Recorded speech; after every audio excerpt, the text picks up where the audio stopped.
प्रदेश राज्य विधानमंडल के वर्ष 2021 के प्रथम सत्र हेतु आहूत समवेत अधिवेशन में आप सभी का हार्दिक स्वागत करती हूँ। इस अवसर पर मैं आप नव वर्ष की शुभकामनाएं देती हूँ और कामना करती हूँ कि नव वर्ष आपके समस्त प्रदेशवासियों के लिए मंगलमय हो। यह हमारे लिए अत्यंत दुखद की है कि विधानसभा के माननीय सदस्य और मंत्री श्री चेतन चौहान, श्रीमती कमल रानी वरुण तथा विधान परिषद के माननीय सदस्य श्री राम सिंह यादव अब हमारे बीच नहीं रहे। मैं इन दिवंगत सदस्यों के प्रति अपनी श्रद्धांजलि अर्पित करती हूँ। आप सब अवगत हैं कि वैश्विक महामारी कोरोना के संपूर्ण विश्व को व्यापक रूप से प्रभावित किया है। हमारा देश व प्रदेश की इस महामारी की चपेट में आया, किंतु प्रधानमंत्री मोदी जी के मार्गदर्शन में मेरी सरकार ने कोरोना संकट काल में दृढ़ इच्छा शक्ति, परिपक्वता, कौशल, संवेदनशीलता एवं सामूहिक भावना के साथ कोरोना संक्रमण को अत्यंत प्रभावी रूप से नियंत्रित करने में सफलता प्राप्त की, जिसकी सराहना माननीय प्रधानमंत्री जी व विश्व स्वास्थ्य संगठन ने भी की है। मेरी सरकार द्वारा कोविड-19 के दृष्टिगत पूर्ण लॉकडाउन के दौरान समस्त आवश्यक कार्यों की निरंतरता को प्रभावित करते हुए मध्य प्रदेश के समस्त सरकारी कर्मी को केवल वेतन का भुगतान अबाधित रूप से किया गया। प्रदेश में वर्तमान में कोरोना संक्रमण की जांच हेतु सार्वजनिक क्षेत्र में 125 लैब तथा निजी क्षेत्र में 104 लैब क्रियाशील है। कोविड जांच की क्षमता को 0 से 2 लाख प्रतिदिन तक पहुंचाने, कोविड रोगियों के हेतु 1,50,000 से अधिक बेड्स एवं प्रत्येक जनपद में आईसीयू की स्थापना कर हेल्थ सेक्टर को सुदृढ़ बनाने एवं कोरोना प्रबंधन में मेरी सरकार ने जो कार्य किया है उसकी राष्ट्रीय व अंतर्राष्ट्रीय स्तर पर सराहना की गई है। वर्तमान में कोरोना की संक्रमण श्रृंखला को तोड़ने के लिए बृहद स्तर पर कोरोना टीकाकरण प्रगति पर है। हमारे देश ने 2 स्वदेशी वैक्सीन लॉन्च किए, जिन्हें देश में युद्ध स्तर पर टीकाकरण में उपयोग के साथ साथ अन्य मित्र देशों को भी प्रदान किया जा रहा है, जिसके लिए मैं माननीय प्रधानमंत्री जी एवं देश के वैज्ञानिकों के प्रति आभार व्यक्त करती हूँ। वैश्विक महामारी कोविड-19 के दृष्टिगत देशव्यापी लॉकडाउन के दौरान बड़ी संख्या में प्रवासी कामगारों, श्रमिकों ने अपने गृह जनपद हेतु प्रस्थान किया। मेरी सरकार द्वारा उत्तर प्रदेश परिवहन निगम की बसों के माध्यम से लगभग 40 लाख प्रवासी कामगारों, श्रमिकों को उनके गृह जनपदों तक पहुंचाने का कार्य किया। उपरांत चिकित्सा सुविधाएं उपलब्ध कराने तथा उन्हें स्थानीय स्तर पर रोजगार दिलाने के लिए बड़े पैमाने पर व्यवस्थाएं की गई। प्रवासी श्रमिकों को 15 दिन के उपयोग हेतु राशन किट वितरण के साथ ही आर्थिक सहायता के रूप में प्रति श्रमिक 1,000 रुपये की धनराशि भी ऑनलाइन हस्तांतरित की गई। राजस्थान के जनपद कोटा में प्रतियोगी परीक्षा की तैयारी कर रहे 12,000 से अधिक छात्र छात्राओं एवं जनपद प्रयागराज में प्रतियोगी परीक्षा की तैयारी कर रहे लगभग 14,000 छात्र छात्राओं सकुशल उनके गृह जनपदों तक पहुंचाने का कार्य किया। कोरोना संकट के दौरान कानूनी व्यवस्था, सफाई व्यवस्था, आवश्यक वस्तुओं के परिवहन एवं लोक स्वास्थ्य से जुड़े हुए प्रदेश के स्वास्थ्य कर्मियों व कोरोना योद्धाओं के अप्रतिम योगदान को मैं नमन करती हूँ। उन सभी स्वास्थ्य कर्मियों व कोरोना योद्धाओं जिन्होंने इस अभियान में अपने प्राणों की आहुति दी है, उनको मैं विनम्र श्रद्धांजलि अर्पित करती हूँ। मेरी सरकार ने कोरोना काल के दौरान माननीय प्रधानमंत्री जी के कर कमलों द्वारा पूज्य संतों तथा अन्य गणमान्यों की उपस्थिति में अयोध्या में श्री राम जन्मभूमि पर भव्य मंदिर निर्माण का शुभारंभ कुशलतापूर्वक संपन्न किया, जिसकी सर्वत्र प्रशंसा हुई। इसके लिए मैं माननीय प्रधानमंत्री जी व देश की न्यायपालिका के प्रति आभार व्यक्त करती हूँ। मुझे हर्ष हो रहा है कि इस वर्ष गणतंत्र दिवस के अवसर पर अयोध्या उत्तर प्रदेश की सांस्कृतिक धरोहर नामक प्रदेश की भव्य झांकी को देश में प्रथम स्थान प्राप्त हुआ है। अयोध्या में 3 दिवसीय तथा वाराणसी में देव दीपावली के अवसर पर भव्य दीपोत्सव का आयोजन भी सफलतापूर्वक संपन्न किया गया। मेरी सरकार प्रदेश की नई औद्योगिक निवेश और रोजगार प्रोत्साहित नीति के अंतर्गत स्टार्टअप, युवा उद्यमिता, नवाचार तथा मेक इन यूपी को बढ़ावा दे रही है। सरकार की नीतियाँ भविष्य उन्मुखी हो तथा सबका साथ सबका विकास के विजन का अनुसरण करते हुए समावेशी सतत संतुलित विकास के उद्देश्य से लागू की गई है। निवेश को आकर्षित करने की प्रतिबद्धता, कानून व्यवस्था में निरंतर सुधार तथा अन्य सुविधाएं प्रदान किए जाने के दृष्टिगत Uttar Pradesh ease of doing business ranking में देश में दूसरे स्थान पर आ गया है। अवस्थापना विकास के दृष्टिकोण से प्रदेश में पूर्वांचल एक्सप्रेस वे तथा बुंदेलखंड एक्सप्रेस वे का निर्माण तेजी से पूरा हो रहा है। पूर्वांचल एक्सप्रेस वे परियोजना का निर्माण यूपीडा के माध्यम से कराया जा रहा है, जिसकी लंबाई लगभग 340 किलोमीटर है। इस एक्सप्रेस वे पर आपात स्थिति में वायुसेना के लड़ाकू विमानों की लैंडिंग टेक ऑफ के लिए जनपद सुल्तानपुर में 3.2 किलोमीटर लंबी हवाई पट्टी का निर्माण भी किया जा रहा है। लगभग 296 किलोमीटर लंबे बुंदेलखंड एक्सप्रेस वे का निर्माण कार्य निर्धारित लक्ष्य के अनुसार गतिमान है। बुंदेलखंड एक्सप्रेस वे के साथ डिफेंस इंडस्ट्रियल कॉरिडोर परियोजना का निर्माण भी प्रगति पर है। इसके अतिरिक्त गोरखपुर को पूर्वांचल एक्सप्रेस वे से जोड़ने हेतु गोरखपुर लिंकेज एक्सप्रेस वे का निर्माण सफलतापूर्वक पूर्णता की ओर अग्रसर है। जनपद मेरठ से प्रयागराज तक गंगा एक्सप्रेस वे का निर्माण भी प्रारंभ होने की स्थिति में तथा भूमि प्राप्त करने की कार्यवाही युद्ध स्तर पर प्रारंभ हो चुकी है। प्रदेश में हवाई कनेक्टिविटी को बढ़ावा देने के लिए निरंतर प्रयास हो रहे हैं तथा उत्तर प्रदेश नगर विमानन प्रोत्साहन नीति 2017 प्रस्तावित की गई। जनपद गौतम बुद्ध नगर के जेवर विश्व स्तरीय अंतर्राष्ट्रीय हवाई अड्डे का विकास कराया जा रहा है, जिसकी भविष्य में राष्ट्रीय राजधानी क्षेत्र के अंतर्गत औद्योगिक निवेश हेतु महत्वपूर्ण भूमिका रहेगी। कुशीनगर हवाई अड्डा अंतर्राष्ट्रीय उड़ानों हेतु लगभग तैयार हो चुका है। सूचना प्रौद्योगिकी एवं इलेक्ट्रॉनिक्स उद्योगों में निवेश व रोजगार सृजन की अपार संभावनाएं हैं। उत्तर प्रदेश इलेक्ट्रॉनिक्स विनिर्माण नीति 2017 में रुपया 20,000 करोड़ के निवेश तथा वर्ष 2022 तक न्यूनतम 3 लाख व्यक्तियों के लिए रोजगार का लक्ष्य रखा गया था, जिसे 3 वर्षों में ही अर्जित कर लिया गया है।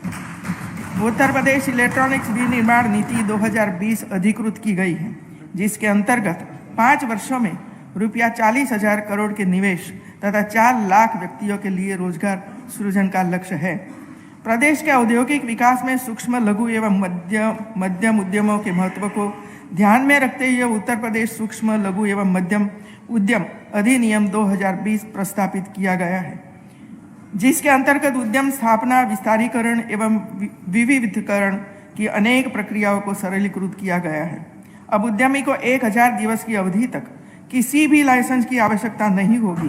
बैंकों से समन्वय कर प्रदेश के लगभग 1 लाख से अधिक सूक्ष्म लघु एवं मध्यम उद्योगों को लगभग रुपया 3,000 करोड़ के ऋण अतिरिक्त कराकर लगभग 27 लाख से अधिक रोजगार के अवसर सृजित हुए हैं। ओडीओपी योजना के अंतर्गत लाखों कारीगरों को ई मार्केट से जोड़ा गया है तथा 16 जनपदों में कॉमन फैसिलिटी सेंटर स्थापित हो रही है।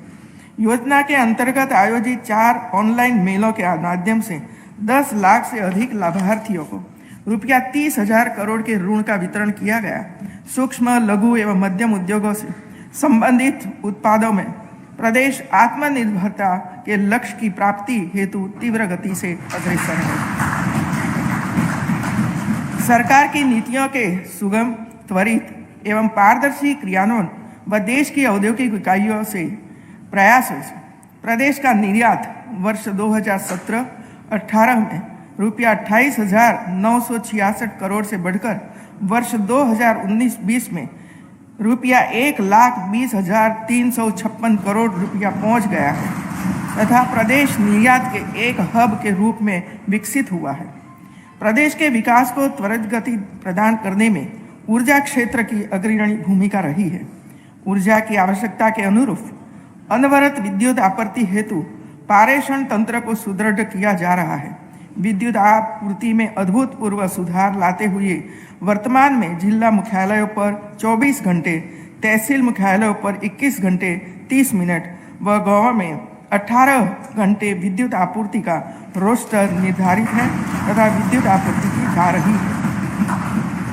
सौर ऊर्जा को बढ़ावा देने हेतु सौर ऊर्जा नीति 2017 प्रख्यापित की गई, जिसके अंतर्गत 1272 मेगावाट क्षमता की सौर विद्युत उत्पादन परियोजनाओं का आवंटन किया जा चुका है तथा लगभग 1019 मेगावाट विद्युत का उत्पादन किया गया है।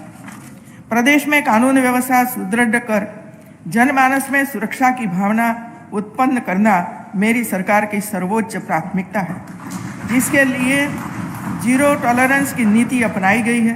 प्रदेश के कुख्यात माफिया अपराधियों को चिन्हित कर उनके गैंग के विरुद्ध प्रभावी विधिक कार्यवाही करते हुए उनके शस्त्र लाइसेंसों का निरस्तीकरण कराया गया तथा अब तक लगभग 1000 करोड़ से अधिक मूल्य की संपत्तियों को जब्तीकरण व ध्वस्तीकरण एवं अवैध कब्जे से अवमुक्त कराने की कार्यवाही की गई है।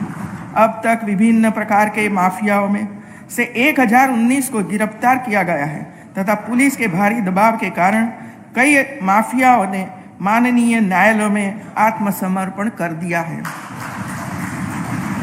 पुलिस आधुनिकीकरण हेतु कई कदम उठाए गए हैं। प्रदेश में रेंज स्तर पर फॉरेंसिक लैब स्थापित की जा रही है। साइबर अपराधों की रोकथाम हेतु कुल 18 परिक्षेत्रीय साइबर थानों की स्थापना की गई है तथा पुलिस रेडियो संचार व्यवस्था को डिजिटल किया जा रहा है। पुलिस बल में लगातार भर्ती की कार्यवाही जारी है, जिसके अंतर्गत 20% महिलाओं को सम्मिलित करते हुए अब तक लगभग 1,33,000 से अधिक पदों पर भर्तियां की गई है। पुलिस अग्निशमन कर्मियों के लिए पर्याप्त संख्या में आवास निर्मित कर आवासीय सुविधा प्रदान की जा रही है। वर्तमान वित्तीय वर्ष में जिला न्यायाधीश स्तर के 74 परिवार न्यायालयों का गठन करते हुए प्रदेश के 75 में से 74 जिलों में इन न्यायालयों का गठन किया जा चुका है। कृषि प्रदेश के अधिकांश लोगों की जीविका का साधन है। खाद्यान्न के मामले में प्रदेश आत्मनिर्भर ही नहीं अपितु सरप्लस राज्य के रूप में अपना स्थान बनाए हुए है। वर्ष 2019-20 में 599.81 लाख मीट्रिक टन लक्ष्य के सापेक्ष 601.84 लाख मीट्रिक टन खाद्यान्न का उत्पादन हुआ। कृषकों को पर्याप्त मात्रा में उर्वरकों की उपलब्धता सुनिश्चित कराई गई। प्रधानमंत्री किसान सम्मान निधि योजना के अंतर्गत अब तक 240 लाख किसानों को 27,124 करोड़ से अधिक की धनराशि डीबीटी के माध्यम से उनके खातों में हस्तांतरित की चुकी है। प्रदेश में मंडी परिसरों के बाहर के व्यापार को पूरी तरह से लाइसेंस व मंडी शुल्क से मुक्त कर दिया गया है, जिससे किसान अपना सामान कहीं भी और किसी भी व्यापारी को बेच सकते हैं। कोरोना काल में दौरान फल एवं सब्जी किसानों के हित में 45 कृषि जिन्सों को गैर अधिसूचित कर मंडी शुल्क समाप्त कर किसानों को भारी राहत पहुंचाई गई। रबी विपणन वर्ष 2020-21 में कोविड-19 के कारण उत्पन्न विषम परिस्थितियों के बाद भी प्रदेश में 5,896 क्रय केंद्र स्थापित कर 6.63 लाख किसानों से 35.76 लाख मीट्रिक टन गेहूं क्रय किया गया, जिसके सापेक्ष 6,885 करोड़ का भुगतान किया गया। अंत्योदय योजना के अंतर्गत पंजीकृत लाभार्थियों को प्रत्येक कार्ड पर 35 किलोग्राम खाद्यान्न एवं पात्र गृहस्थी कार्ड धारक को 5 किलोग्राम प्रति यूनिट की दर से खाद्यान्न उपलब्ध कराया जा रहा है।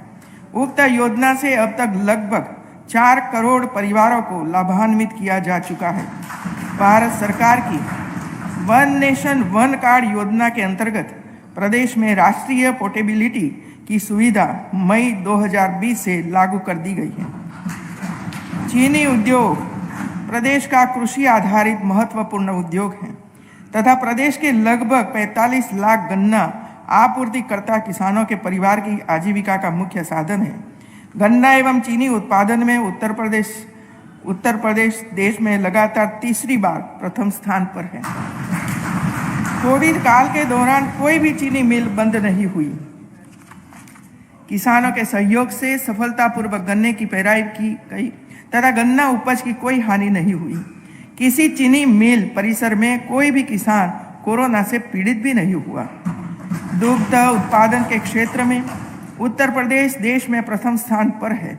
दुग्ध उत्पादकों के मध्य स्वस्थ प्रतिस्पर्धा उत्पन्न करने एवं दुधारू पशुओं के रख रखाव हेतु प्रोत्साहित कर अधिक दुग्ध उत्पादन को बढ़ाने के उद्देश्य से गोकुल पुरस्कार एवं भारतीय गौवंश की गाय से सर्वाधिक दुग्ध उत्पादक को नंद बाबा पुरस्कार प्रदान किए जा रहे हैं।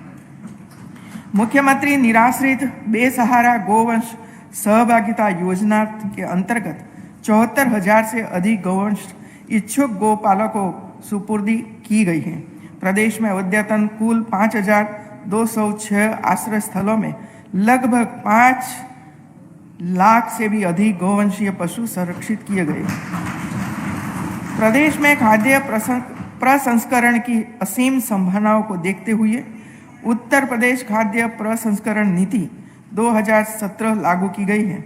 रेशम उत्पादन के माध्यम से स्थानीय स्तर पर रोजगार के साधन सुलभ कराए जाने हेतु विभिन्न योजनाएं तथा मॉडल चाकी कीट पालन, शहतूत उद्यानों की स्थापना, रेशम विकास, जागरूकता एवं प्रशिक्षण तथा सिल्क समग्र योजना इत्यादि संचालित की जा रही है। मेरी सरकार प्रदेश के किसानों को सिंचाई की अधिकाधिक सुविधाएं उपलब्ध कराने हेतु प्रतिबद्ध है। विगत 3 वर्षों में कुल 11 परियोजनाएं पूर्ण की जा चुकी हैं, जिनसे 2.21 लाख हेक्टर अतिरिक्त सिंचन क्षमता का सृजन हुआ तथा 2.33 लाख किसान लाभान्वित हुए। वर्तमान वित्तीय वर्ष में कुल 900 परियोजनाओं को पूर्ण करने का लक्ष्य है, जिनसे 16.41 लाख हेक्टर की अतिरिक्त सिंचन क्षमता सृजित होगी तथा 40.48 लाख कृषक लाभान्वित होंगे। किसानों को सिंचाई हेतु डीजल विद्युत के स्थान पर वैकल्पिक ऊर्जा प्रबंधन हेतु प्रधानमंत्री किसान ऊर्जा सुरक्षा एवं उत्थान योजना के अंतर्गत विभिन्न क्षमता के सोलर पंपों की स्थापना कराई जा रही है। प्रदेश के लघु सीमांत अनुसूचित जाति जनजाति व अन्य श्रेणी के कृषकों को निःशुल्क बोरिंग, सामूहिक मिनी ग्रीन ट्यूबवेल, वर्षा जल संचयन हेतु तालाब निर्माण, जीर्णोद्धार इत्यादि योजनाओं के माध्यम से सिंचाई की सुनिश्चित सुविधा उपलब्ध कराई जा रही है। कृषकों की दुर्घटनावश मृत्यु, दिव्यांगता की स्थिति में मुख्यमंत्री कृषक दुर्घटना कल्याण योजना लागू की गई है, जिसके अंतर्गत अधिकतम रुपया 5 लाख दिए जाने का प्रावधान है, जिससे बटाईदार की आच्छादित होंगे। वर्ष 2020 में बाढ़ से प्रभावित जनपदों के लगभग 3.48 लाख कृषकों को 113.20 करोड़ रुपए की कृषि निवेश अनुदान राशि डीबीटी के माध्यम से सीधे उनके बैंक खातों में स्थानांतरित की गई। जल जीवन मिशन के अंतर्गत वर्ष 2024 तक पाइप पेयजल योजना के अंतर्गत हर घर जल उपलब्ध कराने का लक्ष्य रखा गया है। लगभग 30,000 ग्रामों को पाइप पेयजल योजना से आच्छादित करने की कार्यवाही प्रारंभ हो चुकी है। निर्माण के बाद अगले 10 वर्षों तक इन योजनाओं का रख रखाव भी कार्यदायी संस्था द्वारा किया जाएगा। मुख्यमंत्री आरओ पेयजल योजना के अंतर्गत बस्ती एवं गोरखपुर मंडल जापानी इंसेफेलाइटिस, एक्यूट इंसेफेलाइटिस से प्रभावित 7 जनपदों तथा बुंदेलखंड के क्षेत्र के 7 जनपदों अर्थात कुल 14 जनपदों के 28,000 से अधिक प्राथमिक एवं उच्च प्राथमिक विद्यालयों में 25-25 लीटर क्षमता के अल्ट्रा फिल्ट्रेशन तकनीकी पर आधारित जल शोधन संयंत्र का अधिष्ठापन किया जा रहा है। गंगा की निर्मलता को अक्षुण्ण बनाए रखने के लिए माननीय प्रधानमंत्री जी संकल्प को साकार करने हेतु मेरी सरकार प्रतिबद्ध है। पावन गंगा को प्रदूषण मुक्त बनाए रखने एवं उसमें दूषित जल उत्प्रवाह रोकने के लिए सीवरेज संबंधी 44 परियोजनाएं संचालित है, जिनमें युद्ध स्तर पर कार्य चल रहा है। भूगर्भ जल संसाधनों में संबंधित चुनौतियों के प्रभावी समाधान हेतु उत्तर प्रदेश भूगर्भ जल प्रबंधन 2019 लागू किया गया है। कानपुर व आगरा मेट्रो रेल परियोजना की विस्तृत परियोजना रिपोर्ट स्वीकृत हो चुकी है, जिनके प्राथमिक सेक्शन का ट्रायल रन दिनांक 30 नवंबर 2021 तक लक्षित है। गोरखपुर लाइट मेट्रो परियोजना भारत सरकार को स्वीकृति हेतु प्रेषित की जा चुकी है तथा प्रयागराज एवं वाराणसी मेट्रो रेल परियोजना के DPR की कार्यवाही प्रगति पर है। मेरी सरकार प्रदेश में सुनियोजित नगरीय विकास तथा कमजोर एवं मध्यम वर्ग के लोगों को आवासीय सुविधा उपलब्ध कराने हेतु प्रयासरत है। अमृत गंगा के अंतर्गत उत्तर प्रदेश के चयनित 60 नगरों एवं GIS आधारित महायोजनाएं तैयार किए जाने का कार्य प्रगति पर है। भारत सरकार के स्मार्ट सिटी मिशन के अंतर्गत प्रदेश के 10 चयनित शहरों में लगभग 20,000 करोड़ की परियोजनाएं संचालित की जा रही है।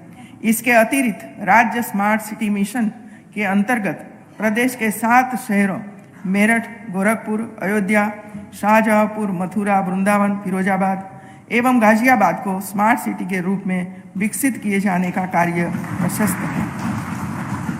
माननीय प्रधानमंत्री के हर आवासहीन व्यक्ति को अपनी छत प्रदान करने के स्वप्नों को साकार करने वाली प्रधानमंत्री आवास योजना ग्रामीण एवं शहरी एवं मुख्यमंत्री आवास योजना के अंतर्गत लगभग 40 लाख से अधिक आवासों का निर्माण कराया गया है। स्वच्छ भारत मिशन के अंतर्गत ग्रामीण एवं शहरी क्षेत्रों में लगभग 2.27 करोड़ व्यक्तिगत एवं 45,000 सामुदायिक शौचालय का निर्माण कराया गया है। स्वच्छ भारत मिशन नगरीय के अंतर्गत प्रदेश के 651 नगरीय निकाय क्वालिटी काउंसिल ऑफ इंडिया से प्रमाणित ODOF है। यह गर्व का विषय है कि प्रदेश के समस्त नगरीय निकायों में महिलाओं के लिए विशेष रूप से पिंक शौचालय का निर्माण कराया गया है। ऑपरेशन कायाकल्प के अंतर्गत प्रदेश के लगभग 16,000 पंचायत भवनों की मरम्मत कर पुस्तकालय सेवा केंद्र के रूप में विकास कराया गया। इसके अतिरिक्त लगभग 83,000 से अधिक प्राथमिक, उच्च प्राथमिक विद्यालयों का अनुरक्षण व मरम्मत कराई गई। प्रदेश में यातायात को सुगमता प्रदान किए जाने के उद्देश्य से 5,400 किलोमीटर के 67 नए राज्य मार्ग घोषित किए गए। प्रदेश के सभी जिला मुख्यालय को 4 लेन चौड़े मार्ग से व समस्त तहसील एवं ब्लॉक मुख्यालय को 2 लेन चौड़े मार्ग से जोड़ा जा रहा है। प्रदेश की अंतर्राष्ट्रीय सीमा पर पड़ने वाले मार्गों का चौड़ीकरण एवं सुदृढ़ीकरण कर प्रदेश की सीमा पर प्रवेश द्वारों का निर्माण कराया जा रहा है। सफल वृक्षारोपण तथा वन संरक्षण हेतु मेरी सरकार द्वारा किए गए प्रयासों से प्रदेश के वनावरण तथा वृक्षावरण में 127 वर्ग किलोमीटर की वृद्धि हुई है। वैश्विक महामारी कोविड-19 के कठिन समय में भी 5 जुलाई 2020 को वृक्षारोपण महाअभियान में सभी विभागों व जन सहयोग से एक ही दिन में 25 लाख से ज़्यादा पौधारोपण किया गया तथा वर्तमान वर्ष में 30 करोड़ पौधारोपण किया गया। प्रदेश में उत्कृष्ट चिकित्सा शिक्षा उपलब्ध कराने हेतु 2 अखिल भारतीय चिकित्सा संस्थान एम्स क्रमशः गोरखपुर एवं रायबरेली में स्थापित कर पठन पाठन तथा आउटडोर सेवाएं प्रारंभ कर दी गई हैं। जनपद वाराणसी में भी एम्स की तर्ज पर चिकित्सा संस्थान स्थापित किया जा रहा है। प्रदेश में चिकित्सा शिक्षा के पाठ्यक्रमों एवं परीक्षाओं में एकरूपता लाने के लिए अटल बिहारी वाजपेयी चिकित्सा विश्वविद्यालय स्थापित हो चुका है। इस विश्वविद्यालय से प्रदेश के राजकीय व निजी क्षेत्र के मेडिकल व डेंटल कॉलेजों को तथा निजी क्षेत्र के नर्सिंग व पैरामेडिकल डिग्री कोर्सेज को संबद्धता प्रदान की जाएगी। प्रदेश में वर्ष 2017 तक मात्र 15 जिलों में राजकीय मेडिकल कॉलेज संस्थान संचालित थे, जबकि वर्तमान में 30 जिलों में राजकीय मेडिकल कॉलेज संस्थान का निर्माण कार्य प्रगति पर है। संजय गांधी स्नातकोत्तर आयुर्विज्ञान संस्थान में प्रदेश की प्रथम रोबोटिक सर्जरी प्रारंभ की जा रही है। ग्रामीण अंचलों में अधिक से अधिक चिकित्सा सुविधाओं का विस्तार किया जाना सरकार की प्राथमिकता है। वर्तमान में प्रदेश में 174 जिला स्तरीय चिकित्सालय, 66 सामुदायिक स्वास्थ्य केंद्र तथा 4213 प्राथमिक स्वास्थ्य केंद्र संचालित एवं क्रियाशील है। मस्तिष्क ज्वर से प्रभावित क्षेत्रों में बच्चों के प्रभावी उपचार हेतु 16 paediatric intensive care unit, 15 mini Piku तथा 170 इंसेफेलाइटिस उपचार केंद्र स्थापित किए गए हैं। प्रत्येक जनपद के ग्रामीण एवं शहरी प्राथमिक स्वास्थ्य केंद्रों पर प्रत्येक रविवार आयोजित मुख्यमंत्री आरोग्य स्वास्थ्य मेलों में 26 लाख से अधिक रोगी लाभान्वित हुए हैं तथा 66,000 से अधिक गंभीर रोगियों को उच्च केंद्रों पर संदर्भित किया गया है। मेरी सरकार प्रदेश में आयुर्वेदिक, यूनानी एवं होम्योपैथिक चिकित्सा पद्धतियों को भी विकसित करने के लिए प्रयासरत है। इस हेतु जनपद गोरखपुर में उत्तर प्रदेश राज्य आयुष विश्वविद्यालय की स्थापना की जा रही है। प्रदेश के असहाय, सुविधा विहीन, विशेष रूप से अनुसूचित जाति, जनजाति तथा अन्य कमजोर वर्गों के उत्थान हेतु विभिन्न कल्याणकारी योजनाएं चलाई जा रही है। वृद्धावस्था किसान पेंशन योजना के अंतर्गत 60 वर्ष से अधिक आयु के सभी वर्गों के पात्र वृद्धजनों को ₹500 प्रति लाभार्थी प्रति माह की धनराशि सीधे 51 लाख से अधिक लाभार्थियों के खातों में स्थानांतरित हो चुकी है। पति की मृत्यु उपरांत निराश्रित महिला पेंशन योजना के अंतर्गत वर्तमान वित्तीय वर्ष में कुल 27.46 लाख लाभार्थियों को पेंशन का भुगतान किया जा चुका है। प्रदेश के दिव्यांगजनों के सशक्तिकरण हेतु सरकार द्वारा विभिन्न कल्याणकारी योजनाएं चलाई जा रही हैं। नेत्रहीन, मूकबधिर तथा शारीरिक रूप से दिव्यांगों को उनके भरण पोषण हेतु अनुदान के रूप में ₹500 प्रति माह की दर से पेंशन प्रदान की जा रही है।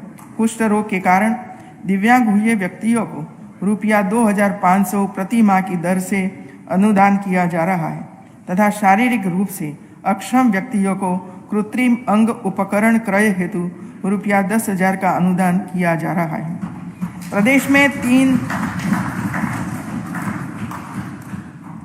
3.80 लाख भूतपूर्व सैनिक एवं 64,000 दिव्यांग सैनिकों की पत्नियों हैं, जिनकी देखरेख एवं समस्याओं के निराकरण हेतु मेरी सरकार कृत संकल्प है।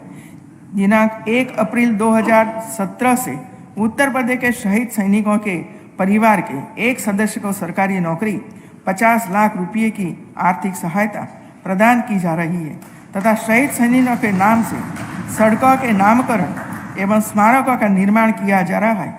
प्रदेश के भूतपूर्व सैनिकों को सरकारी सेवाओं में 5% आरक्षण अनुमन्य किया जा चुका है। मुख्यमंत्री सामूहिक विवाह योजना के अंतर्गत पात्र सभी वर्गों के परिवारों की पुत्रियों के विवाह पर अनुमनी धनराशि ₹35,000 से बढ़ाकर ₹51,000 कर दी गई है। अब तक इस योजना के अंतर्गत 1 लाख से अधिक जोड़ों के विवाह संपन्न कराए गए हैं। महिलाओं तथा बालिकाओं की सुरक्षा, सम्मान एवं स्वावलंबन के उद्देश्य से मेरी सरकार द्वारा मिशन शक्ति संचालित किया जा रहा है। इस अभियान के अंतर्गत 1,535 स्थानों में हेल्प डेस्क की स्थापना की गई है। बालिकाओं के प्रति जनमानस में सकारात्मक सोच विकसित करने हेतु बेटी बचाओ बेटी पढ़ाओ योजना का संचालन किया जा रहा है।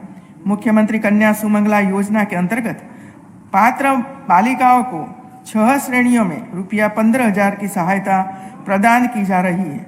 ग्रामीण महिलाओं को सामुदायिक सहभागिता के माध्यम से सशक्त बनाने हेतु महिला शक्ति केंद्र संकटग्रस्त महिलाओं को संस्थागत सहयोग एवं पुनर्वासन हेतु स्वाधार आश्रय गृह योजनाएं संचालित की जा रही है। निराश्रित महिलाओं को पौष्टिक भोजन, स्वास्थ्य तथा विधिक एवं परामर्शी सेवाएं उपलब्ध कराने हेतु वृंदावन मथुरा में 1000 बेड्स क्षमता के कृष्ण कुटीर आश्रय सदन का संचालन किया जा रहा है। प्रधानमंत्री जन विकास कार्यक्रम के अंतर्गत अल्पसंख्यक समुदाय के चतुर्मुखी विकास एवं उन्हें राष्ट्र की मुख्य धारा में लाए जाने के उद्देश्य से अल्पसंख्यक बाहुल्य क्षेत्रों में क्रिटिकल गैप्स को दूर करने का प्रयास किया जा रहा है। इस योजना में मुख्य रूप से शिक्षा, स्वास्थ्य, पेयजल तथा कौशल विकास सम्मिलित है। मेरी सरकार प्रारंभिक शिक्षा के सार्वभौमिक लक्ष्य की प्राप्ति हेतु संकल्पबद्ध है। प्रदेश में बच्चों को बेसिक शिक्षा की सुविधा हेतु लगभग 2.65 लाख विद्यालय संचालित है। शैक्षिक सत्र 2020-21 में परिषदीय व सहायतित प्राथमिक उच्च प्राथमिक विद्यालयों में स्कूल चलो अभियान के तहत लगभग 1.85 करोड़ बच्चों का नामांकन कराया गया है। कोविड-19 महामारी के दृष्टिगत शैक्षणिक गतिविधियों को बनाए रखने के लिए मिशन प्रेरणा की पाठशाला के बृहद कार्यक्रम संचालित किए जा रहे हैं, जिनमें दूरदर्शन पर शैक्षणिक कार्यक्रम का प्रसारण, व्हाट्सएप क्लासेस व मिशन प्रेरणा यूट्यूब चैनल सम्मिलित हैं। गुणवत्तापरक माध्यमिक शिक्षा के द्वारा प्रदेश के विद्यार्थियों के सर्वांगीण विकास किया जा रहा है। प्रदेश के विद्यार्थियों को राष्ट्रीय स्तर पर प्रतिस्पर्धा में सक्षम बनाने के लिए NCERT का पाठ्यक्रम अंगीकृत किया गया है। संस्कृत शिक्षा को प्रोत्साहित हेतु कुल 1151 संस्कृत माध्यमिक विद्यालयों के माध्यम से 88,39,000 छात्र छात्राओं को संस्कृत शिक्षा प्रदान की जा रही है। स्कूल बंदी की अवधि में विद्यार्थियों के हित में शैक्षिक सत्र 2020-21 में व्हाट्सएप वर्चुअल कक्षाएं संचालित की जा रही है, जिसके अंतर्गत शिक्षकों एवं विद्यार्थियों के 29.6 लाख ग्रुप बनाए गए तथा 67.73 लाख विद्यार्थी लाभान्वित हुए। उच्च शिक्षा के क्षेत्र में राष्ट्रीय शिक्षा नीति 2020 के क्रियान्वयन हेतु उत्तर प्रदेश की कार्य योजना भाग 1 ऑनलाइन शिक्षा नीति शिक्षा में तकनीक का प्रयोग में प्रौद्योगिकी के प्रयोग तथा ऑनलाइन शिक्षा को प्रोत्साहन देने के लिए मार्गदर्शी सिद्धांत विश्वविद्यालयों महाविद्यालयों को जारी कर दिए गए हैं। उच्च शिक्षा को सर्वसुलभ बनाने हेतु प्रदेश में सहारनपुर, आजमगढ़ तथा अलीगढ़ में 3 नए राज्य विश्वविद्यालयों की स्थापना की जा रही है। महायोगी गुरु गोरक्षनाथ के लोकोपयोगी वचनों एवं उपदेशों को एकत्रित करके योगानुकूल सिद्धांतों एवं प्रयोगों को जीवन उपयोगी कार्य तथा व्यवहार में परिवर्तित करने के लिए दीनदयाल उपाध्याय गोरखपुर विश्वविद्यालय गोरखपुर में महायोगी गुरु श्री गोरक्षनाथ शोध पीठ की स्थापना की गई है। पंडित दीनदयाल उपाध्याय के व्यक्तित्व, कृतित्व एवं चिंतन पर शोध कार्य हेतु प्रदेश के 15 राज्य विश्वविद्यालयों में पंडित दीनदयाल उपाध्याय शोध पीठ की स्थापना की गई है। प्रदेश के सेवा योजन कार्यालयों द्वारा रोजगार मेलों के माध्यम से बेरोजगार युवाओं को निजी क्षेत्र में रोजगार के अवसर उपलब्ध कराए जा रहे हैं। कैरियर काउंसलिंग के माध्यम से बेरोजगार को रोजगार के अवसरों के अनुरूप विषय चयन में सहायता, रोजगार एवं परख एवं प्रशिक्षण कार्यक्रम की जानकारी प्रदान की जा रही है। वर्ष 2021 से प्रदेश के डिग्री इंजीनियरिंग संस्थानों में प्रवेश राष्ट्रीय स्तर पर 2 बार आयोजित होने वाली इंजीनियरिंग प्रवेश परीक्षा JEE के माध्यम से कराया जाएगा। उत्तर प्रदेश में पर्यटन के दृष्टिकोण के विकास की असीम संभावनाएं हैं। यहाँ धार्मिक, सांस्कृतिक, ऐतिहासिक एवं वन्य जीव इत्यादि के अनेकों स्थल विद्यमान हैं।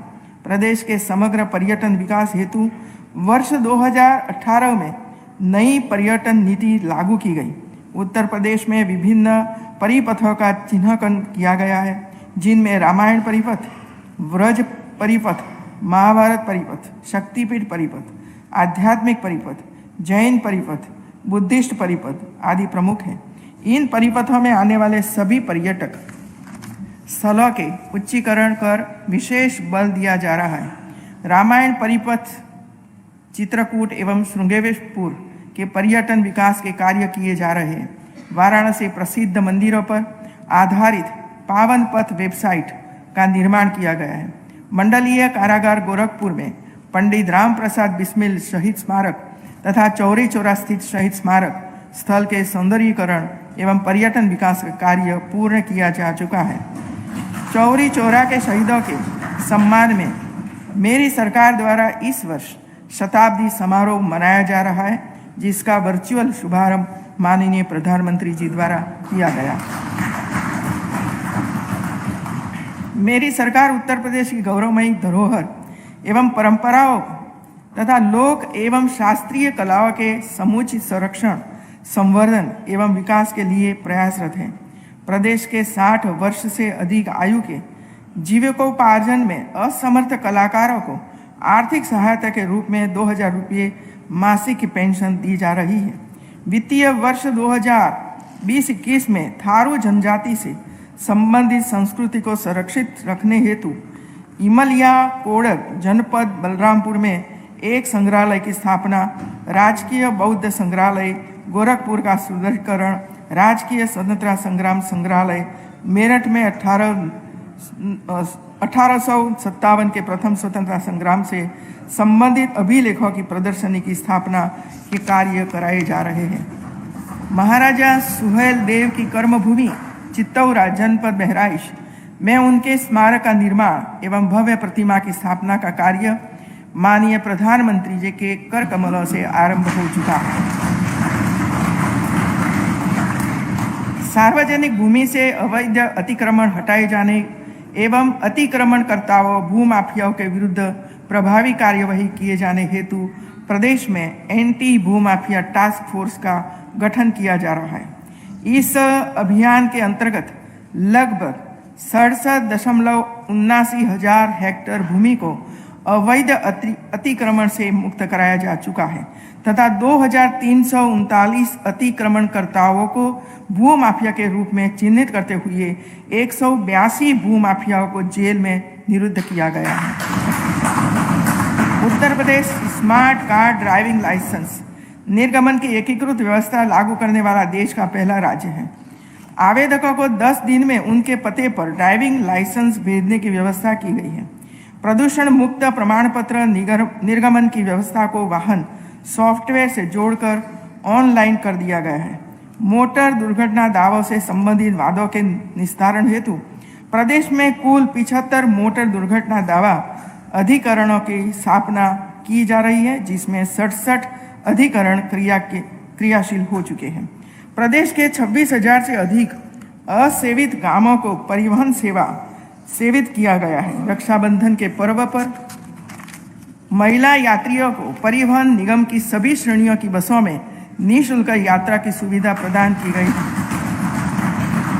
प्रदेश में निष्पक्ष एवं पारदर्शी व्यवस्था खनन परिहार स्वीकृत किए जाने हेतु खनन नीति 2017 प्रख्यापित की गई है। उप खनिजों के समस्त खनन पट्टों को पारदर्शी प्रक्रिया ई निविदा, ई नीलामी, ई निविदा ई नीलामी के माध्यम से स्वीकृत करने की व्यवस्था की गई है। खेलों के विकास एवं उदीयमान खिलाड़ियों को बेहतर प्रशिक्षण उपलब्ध कराने हेतु राज्य में निजी सहभागिता से खेल अकादमियों को विकसित किए जाने की नीति प्रख्यापित है।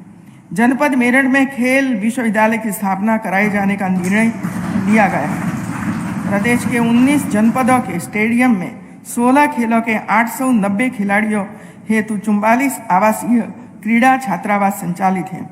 उत्तर प्रदेश जनहित गारंटी अधिनियम 2011 की धारा 3 के अनुसार प्रदेश के विभिन्न विभागों की कुल 340 सेवाएं अधिसूचित की जा चुकी हैं तथा ऐसी सेवाओं से संबंधित जन सामान्य से प्राप्त आवेदन पत्रों का समयबद्ध रूप से निस्तारण सुनिश्चित किए जाने हेतु निर्देश जारी किए गए हैं।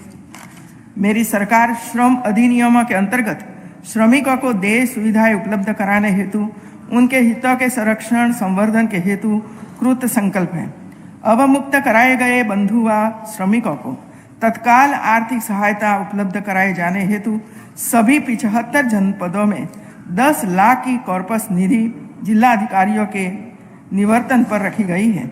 बाल श्रम उन्मूलन हेतु नया सवेरा योजना के अंतर्गत 23,482 बाल श्रमिकों का पुनर्वास कर उन्हें शिक्षा से जोड़ा गया है। प्रदेश के आर्थिक रूप से कमजोर वर्गों के लिए 10% आरक्षण अनुमन्य किए जाने हेतु उत्तर प्रदेश लोक सेवा अधिनियम 2020 प्रख्यापित किया गया है।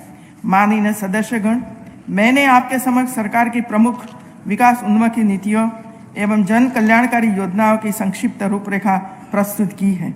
वित्तीय वर्ष 2021-2022 का आय व्यय शीघ्र ही सदन में प्रस्तुत किया जाएगा। विगत वर्ष के पश्चात मैंने कुछ अध्यादेश प्रख्यापित किए हैं, जिनके प्रतिस्थानी विधेयक व कतिपय अन्य महत्वपूर्ण विधेयक आपके विचारार्थ प्रस्तुत किए जाएंगे। मुझे पूर्ण विश्वास है कि सभी माननीय सदस्यगण प्रदेश की आम जनता के व्यापक हित में मेरी सरकार का सहयोग कर आकांक्षाओं को पूरा करने में अपना बहुमूल्य योगदान करेंगे तथा इस सदन की उच्च गरिमा व पवित्रता को बनाए रखेंगे। इन्हीं शब्दों के साथ मैं आपके स्वस्थ व सुखद जीवन की मंगल कामना करते हुए आपको हार्दिक धन्यवाद देती हूँ कि आपने मुझे मध्य देने और सरकार के कार्यकलापों को प्रस्तुत करने का सुअवसर प्रदान किया है। जय हिंद। आदरणीय राज्यपाल जी, आपने कृपापूर्वक दोनों सदनों के संयुक्त अधिवेशन में पधार कर हम लोगों का मार्गदर्शन किया है, अपना अभिभाषण दिया है। हम सब इसके लिए आपके कृतज्ञ हैं, आभारी हैं।